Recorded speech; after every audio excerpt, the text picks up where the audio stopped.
Et nous rendons hommage à nos femmes. Et ça coïncide aussi avec le début du Ramadan. C'est pendant le Ramadan, nous on doit rendre hommage à nos femmes, à nos mères. Vous aussi les hommes, les musulmans, pendant que les autres blagues mentent aux femmes avec des droits fallacieux, une fois par an, un seul jour encore, qui est le 8 mars, après on n'en parle plus. Nous, voilà l'occasion du Ramadan qui est non seulement une période, mais c'est tout un mois où les femmes vont être à notre service. Vous faites quoi pour les honorer? Pendant que les autres mentent, nous, nos femmes, elles sont là. Nous, on fait quoi pour les honorer? Elles sont les dernières à se coucher la nuit parce qu'elles doivent faire le ménage. Et les premières à se réveiller. À peine la femme se couche à 23 h et elle se réveille à minuit, 1 heure pour faire la nourriture du sahour. Et pendant que nous on ronfle, elles viennent nous réveiller. Et après Fajr, nous on s'offre le loisir de dormir un peu. Elle fait la vaisselle de ce qu'on a mangé le matin. Le temps de finir, il est 8 h, 9 h. Elle va au marché. Elle vient rentrer dans la fumée, la chaleur de la cuisine. Et pendant que toi tu gênes, tu dis il fait chaud, tu es sous le ventilateur, le climatiseur. Elle est dans la chaleur, mais dans le gel aussi comme toi. Vous faites quoi pour honorer vos femmes? Quand j'entends des gens poster souvent sur les réseaux sociaux, Journée internationale de la femme, le 8 mars c'est haram, d'accord. Le Ramadan où il y a un halal là. Toi, tu fais quoi pour la femme? Tu fais même pas promotion. Le temps que tu prends pour dire 8 mars c'est haram là. Prends ce temps pour dire que le Ramadan arrive, nos mamans vont beaucoup souffrir. Mais bonne souffrance, belle souffrance. Parce que Allah parle de Asobrul Jamil. La belle patience, parce qu'elles vont endurer. Mais avec plaisir. C'est une souffrance de plaisir. Elles font beaucoup d'efforts parce qu'elles savent que ce n'est pas vain. Allah va les récompenser. Mais vous les hommes, vous faites quoi? Nous les hommes, nous faisons quoi pour rendre hommage, pour honorer nos femmes? Ça aussi c'est une période, c'est un moment où on doit veiller beaucoup aux femmes. Elles souffrent pour nous.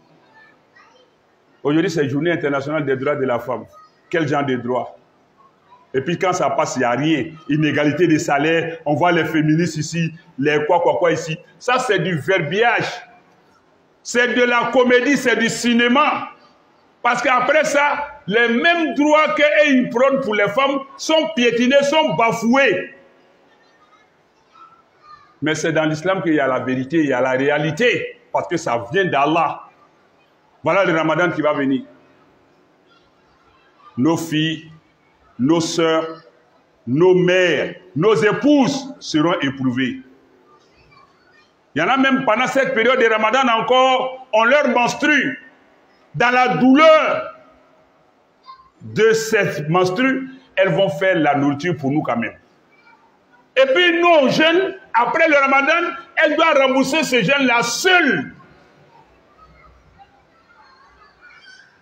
Or, jeûner en groupe est plus aisé que se jeûner seul. Qu'est-ce que nous faisons pour les accompagner, pour les aider? Réveillons-nous, les musulmans, réveillons-nous. Soyons conscients, prenons conscience. Ça, c'est le mois de Ramadan, là, c'est un mois multidimensionnel, pluridimensionnel, où il y a beaucoup d'enseignements de sagesse. Ce n'est pas qu'un mois d'adoration, c'est un mois de méditation aussi, de recueillement, de réforme, de recadrage. Il y a une leçon dedans. C'est le mois où on doit honorer nos femmes. J'espère que nous allons le faire. Chacun avec son maigre moyen à son niveau. L'islam vous a reconnu des droits depuis belle lurette. C'est maintenant qu'on veut vous flatter avec des droits fallacieux de la femme. Mais ce ne sont pas des droits, c'est des prétentions. On vous sort de votre dignité, de votre honneur, pour venir vous mettre sur un terrain où vous n'allez jamais gagner. Égalité de genre, égalité de sexe. J'ai dit, c'est du verbiage, c'est des illusions. Même les femmes savent pertinemment que c'est faux, c'est pas possible. La preuve, pourquoi il y a football féminin? On n'a qu'à mettre maintenant dans une équipe nationale là. On n'a qu'à faire sélection des joueurs là. Femmes comme garçons, on prend tout. Si elle est bien dans le foot, on n'a qu'à la mettre dans l'équipe des hommes. Pourquoi? Il y a championnat féminin, championnat masculin. Eux-mêmes qui disent égalité. En genre, en tout. Pourquoi on ne fait pas? Pourquoi quand on va dans les bureaux des féministes là, on met toilette homme, toilette dame? On n'a qu'à mettre toilette seulement. Donc, c'est de la duperie. Nous reconnaissons que la femme mérite beaucoup de respect, beaucoup d'égards, beaucoup de respect, d'honneur. Et c'est maintenant on reconnaît à la femme des droits dans le monde. Or, plus de 1445 ans, plus de 15 siècles, le Coran a révélé que la femme a des droits, mais avec rationalité, avec cohérence, avec intelligence, pardon.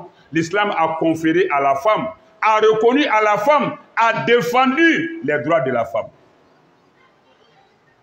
Si tu rentres dans le Coran, chapitre 2, Surat al-Baqarah, verset 228, Allah dit, Walahunna, parlant des femmes, il dit Walahunna, mislu ladhi alayhinna bil ma'ruf, walirrijal alayhinna daraja. Allah dit, les femmes ont des droits équivalents aux devoirs qu'on leur impose vis-à-vis des hommes. La femme a les mêmes droits fondamentaux, les mêmes droits humains, les mêmes droits vitaux que l'homme. C'est Allah qui le dit dans le Coran. Walahun mislu ladhi alayhin. Elles ont des droits équivalents aux devoirs qu'on leur impose. Bil ma'aruf, et selon la bienséance d'ailleurs. On leur donne leurs droits avec tout le respect possible. Mais ce sont des droits humains, des droits fondamentaux, des droits vitaux. Mais Allah dit walirrijal, mais cependant les hommes, alayhinna, ont sur les femmes la daraja, une longueur d'avance. Ça veut dire les hommes ont la responsabilité sur les femmes. Wallahu azizun hakim, Allah est puissant, c'est lui qui a l'autorité. Hakim, il est sage, il sait pourquoi il fait ces choses. Elles n'ont pas quel droit dans l'égalité avec les hommes, dans le corps. Notre morphologie n'est pas la même. Sur le plan sociétal, elles n'ont pas les mêmes droits que les hommes. Mais c'est ce que, à travers cette commémoration de la journée internationale des droits de la femme, on veut nous faire croire que la femme est l'égale de l'homme, alors qu'Allah nous dit dans le Coran, chapitre 3, Surat Al-Imran, verset 36, il dit Walaïsa zakar kal unsa. L'homme n'est pas pareil avec la femme. وَالنَّجْمِ إِذَا هَوَى مَا ضَلَّ صَاحِبُكُمْ وَمَا غَوَى وَمَا يَنطِقُ عَنِ الْهَوَى إِنْ هُوَ إِلَّا وَحْيٌ يُوحَى عَلَّمَهُ شَدِيدُ الْقُوَى ذُو مِرَّةٍ فَاسْتَوَى وَهُوَ بِالْأُفُقِ الْأَعْلَى ثم دنا فتدلى فكان قاب قوسين أو أدنى فأوحى إلى عبده ما أوحى ما كذب الفؤاد ما رأى أفتمارونه على ما يرى ولقد رآه نزلة أخرى عند سدرة المنتهى